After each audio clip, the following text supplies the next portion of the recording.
மாணவிகளே, இருபால் பேராசிரியர் பெருமக்களே, அனைவருக்கும் வணக்கம்.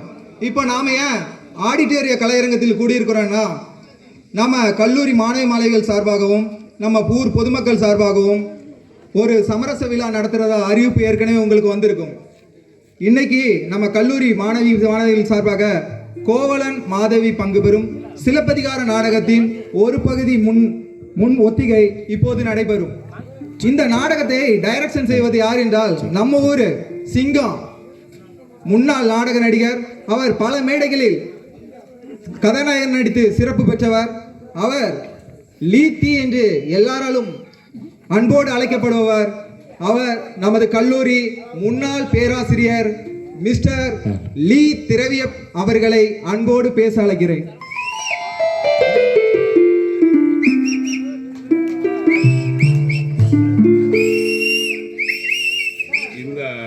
கல்லூரி கலை விழாவிலே ரசிப்பதற்காக இங்கே வந்திருக்கும் மாணவ மாணவிகளே மற்றும் பெற்றோர்களே, இங்கே விருந்தாளிகளாக வந்திருக்கும், இங்கே முன்வரிசையில் அமைந்திருக்கும் சான்றோர்களே, உங்கள் அனைவருக்கும் என் முதற்கண் வணக்கம்.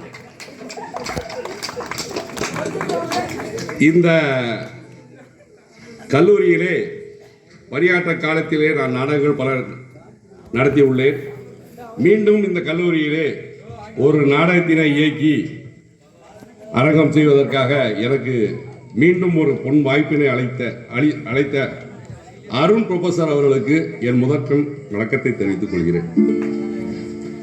மேலும் நான் அன்போடும் பாசத்தோடும் உரிமையோடும் அழைத்தமையின் நிமித்தம் மரியாதையின் காரணமாக இந்த நாடகத்தினிலே கதாநாயகனாக நடித்து இந்த நாடகத்திலே கதாநாயகனாக நடித்து தன் கூச்சமும் இல்லாமல் இந்த கல்லூரியிலே பயிலும் மாணவ மாணவிகளோடு இணைந்து நடித்து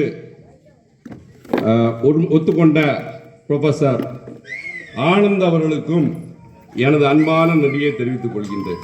நன்றி, வணக்கம். அகத்தழகும் பொறுத்தழகும் ஒருங்கே அமையப்பெற்ற ஒரு ஆண் நங்கையை இன்றுதான் ஆசி தீர என் கண்களால் காண்கிறேன். பருவமேனியிலே பளபளவென்றிருக்கும் முத்துக்கள் எல்லாம் அந்த பாரிஜாத மலர் கொடுத்த பனித்திரளா மானினத்தை தோற்கடித்து அந்த அழகிய மயில் தோகையின் வண்ணத்தை அமையப்பெற்ற உன் கண்களின் மந்தார மலர் கொடுத்த சித்தாந்த சித்தாரமா? கற்பக சோலையிலே வாழும் காமுகர்களும் உன்னை கண்டால் கை நழுவ விட மாட்டார்களா? அந்த பரமாளும் இந்திரனும் அந்த பால் நிலவு சந்திரனும் உன்னை பார்க்காமல் இருந்துவிட்டால் அதுவே நான் செய்த வாக்கு.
நிற்கிறது கூட தெரியாமல் இந்த பொண்ணு ஃபோன் பேசிகிட்டு இருக்கு பார்த்தீங்களா? இந்த ஃபோனு வந்ததில் பொண்ணுங்க தான் கெட்டு போச்சாங்கன்னு நினைக்கிறாங்க. ஆஹா, ஆம்பளை தான் கெட்டு போன்னு நினைக்கிறாங்க. ஆஹா, பொண்ணுங்க தான் கெட்டு போயிட்டாங்க. நல்லா மிஸ்டு கால் கொடுத்து பசங்களை ஃபோன் போட்டு வச்சு பேசுறது, அவன் காசெல்லாம் கழிக்கிறது, அவன் வேலை போய் பைத்தியம் முடிச்சு லாஸ்ட்ல அவன் குடியாரனா அலைஞ்சு இப்படி தான் பண்ணான்.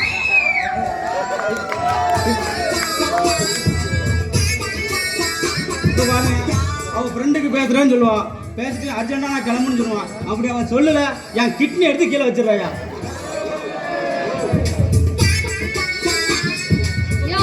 என் ஃப்ரெண்டு ஃபோன் பண்ணி வர சொல்லியிருக்கா, நான் அர்ஜென்ட்டா கிளம்பணும். பாத்தீங்களா, கேர்ள் ஃப்ரெண்டா பாய் ஃப்ரெண்டா? Shut up. மூடுன்னு சொல்ற. யோ, அங்க பாரியா, குரோட்டன் செடி பக்கத்துல நம்ம ஆனந்த் சார் படுத்து கிடந்த மாதிரி தெரியுதுல்ல? ஆமா, அதுக்கு என்ன?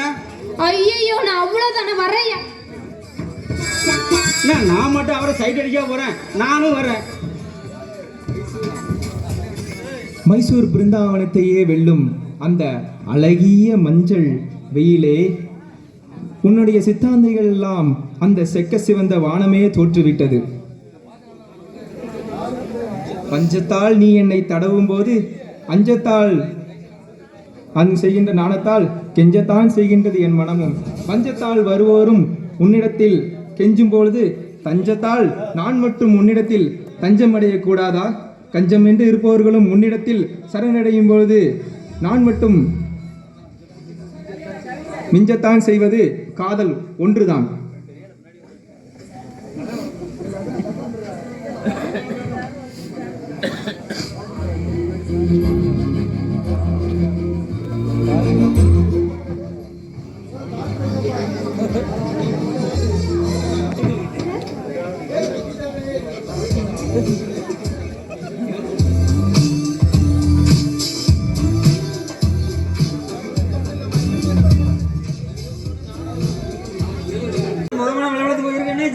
டாக்டர், உங்ககிட்ட நான் ஒரு முக்கியமான விஷயம் பேசுறேன் டாக்டர். எதுவாக இருந்தாலும் ஓப்பனாக சொல்லி விஸ்வநாதன், அவங்க ஃபேமிலி ஃப்ரெண்டு.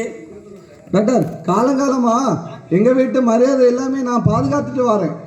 என் வீட்டு வாசல்ல ஒருத்தன் வந்து அரட்டை அடிச்சானா நான் அவனை வீட்டுக்குள்ளே சேர்க்க மாட்டேன். ஆனா லதாவுக்கு என்னாச்சு சொல்லுடா.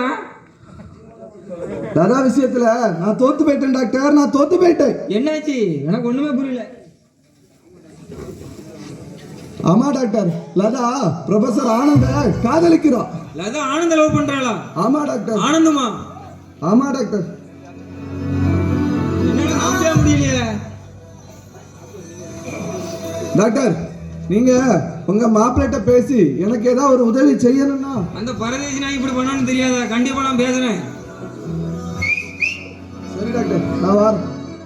ஒளிஞ்சினது போதுமாப்டா, வாங்க. இனிமேல் பிரச்சனைன்னு வந்துட்டா ஒளிஞ்சுத்தானே ஆகணும். எந்த புத்துல எந்த பாம்பு இருக்குன்னு தெரியாது பாத்தீங்களா? அதான் புத்துக்குள்ள பாம்பு இருக்குன்னு தெரிஞ்சிருச்சுல்ல, சொல்லுங்க. அத்தான், ஏன் புதிர் போட்டு பேசிக்கிட்டு? நான் வெளிப்படையாக சொல்றேன். நான் மட்டும் அன்னைக்கு உங்க தங்கச்சி நீலவேணியை நான் காதலிக்கிறா சொல்லியிருந்தா இன்னைக்கு 2 பேர்ல யாராவது ஒருத்தர் இன்னைக்கு ஒப்பாரி வச்சுட்டு தானே இருக்கணும். நீங்க என்ன சொல்றீங்கன்னு எனக்கு புரியல.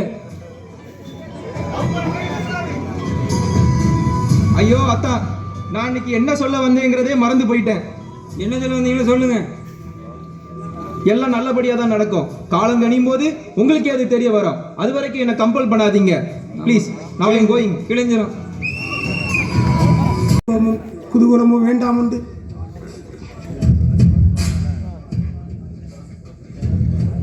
வேண்டாம் என்று நான் மனம் போன போக்கில் நான் சுற்றி கொண்டிருந்தேன். அதோட வருகைக்கு பின் தான் குதூகலிக்க ஆரம்பிச்சேன். நேர்த்தியான அந்த நேரத்தில் தான் கீர்த்தியை கெடுக்கிற மாதிரி அந்த புரொஃபசர் ஆனந்த் குறுக்கே வந்து விட்டான். இப்படி வந்து எனக்கு அவன் ஒரு தடையாக இருப்பான் என்பதை நான் நினைக்கவே முடியலடா, நினைக்கவே முடியல. டே திவா, மிஞ்சி நிற்கும் அந்த வஞ்சி மகளை கொஞ்ச போகிறாயா, இல்லை அவள் தான் தஞ்சம் என்று கெஞ்ச போகிறாயா? ஒருவேளை உனக்கும் அவளுக்கும் காதல் ஏற்பட்டால் இதற்கு முன்பு நீ பெற்ற அவமானமே உனக்கு எதிரியாய் நிற்கும். டேய், என்னடா மலர போகுது? அவள் தான் அந்த புரொஃபசர் ஆனந்தை காதல் செய்ய வேண்டும் என்று உறுதியான பின்னர் எனக்கு என்னடா? மகா முட்டாள்தனம். இதற்காக நீ கோபப்படுவது மகா முட்டாள்தனம். இந்த மண்ணுக்காக நீ கோவப்பட்டிருந்தா ஒருவேளை இந்த உலகம் உன்னை மதிச்சிருக்கும். கேவலம் ஒரு பொண்ணுக்காக கோவப்படுறியாடா? எனக்கே ரொம்ப வெக்கமா இருக்குடா. கிட்டா கனின்னு வெட்டன மர. டேய், அவள் கிட்டா கனியும் அல்ல, அவள் எட்டா கனியும் அல்ல. இந்த திவாகருக்காகவே பிறந்த சூடாமணி. திவா, எனக்கு என்னமோ நீ லதாவை மறக்கிறது தான் உனக்கு சிறப்புன்னு நான் நினைக்கிறேன். நோ, அப்படி சொல்லாத குமார், அப்படி சொல்லாத. ஃபர்ஸ்ட் இம்ப்ரெஷன் பெஸ்ட் இம்ப்ரெஷன் சொல்லுவாங்க. அதே போல ஒரு பெண் இந்த உள்ளத்தில் நுழைஞ்சிட்டா அதுக்கு பின்னாடி பரலோகத்தில் இருந்து பரதேவதையை வந்தாலும் அவர் 2ஆம் பட்சம் தான். என்னை பொறுத்தவரையில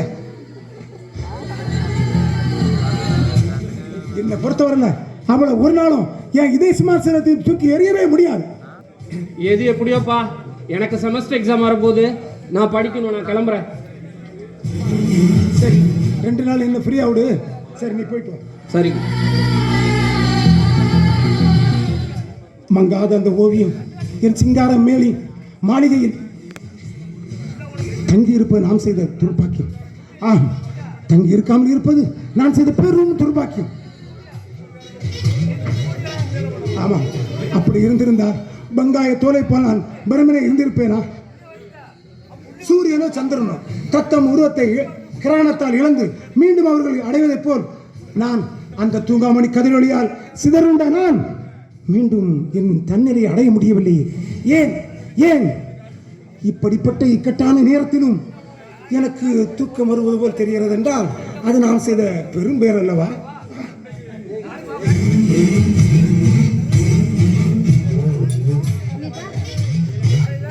என்ன நினைச்சி 7-8 நாட்களாட்டு ரொம்ப வாடி போயிட்டீங்களா? சும்மாவா? உன் நினைவால் ஓரிரு வாரங்களாக உண்ணாமல் உறங்காமல் என் உயிரோடு போராடி கொண்டிருக்கிறேன். அடி மின்னாக மிளிரும் ஆண்களை மண்ணாக தொலைப்பதற்கு தான் நீங்கள் பெண்ணாக பிறந்தீர்களா? ஒவ்வொரு நாளும் உன்னை அடைய துடிக்கிறேன், உன் உறவை. அதற்காக தான் காதல் பூந்தோட்டத்தால் இந்த கல்லூரி நாட்களை கடத்தி கொண்டிருக்கிற இந்த பறவை. நீ பிரித்து விடாதே உன் சிறகு, அதுவே என் வாழ்வில் பெரிய குறை. எல்லா பொண்களையும் மாதிரி நானும் காதல் வானில் சிறகடிச்சு பறக்கிற ஒரு பட்டாம்பூச்சியை தான் நினைக்கிறேன். நான் விரும்புவதும் அந்த சீரைத்தான். இவ்வுலகம் இருக்கும் வரை நான் விரும்புவதும் இந்த லதா என்ற இந்த அழகு தேவதையை இயக்க போகும் அந்த தேரைத்தான். இந்த தேவதை தவிர நான் வேறு தேடுவது யாரைத்தான்? உனக்காக நான் அரவணைப்பேன் இந்த ஊரைத்தான். தாரத்தால் வரும் நன்மைகளை சாரத்தால் அடைய வேண்டாம் என்று வீரத்தால் வசனம் பேசி சிலர் என்னை தடுக்க நினைக்கலாம். ஆனால் ஆரத்தால் உன்னை அழகு செய்து நல்ல நேரத்தால் உன்னை சாந்து மனம் புரிய துடிக்கிறேன். பெண்ணு, சாந்து மனம் புரிய உன்னை துடிக்கிறேன்.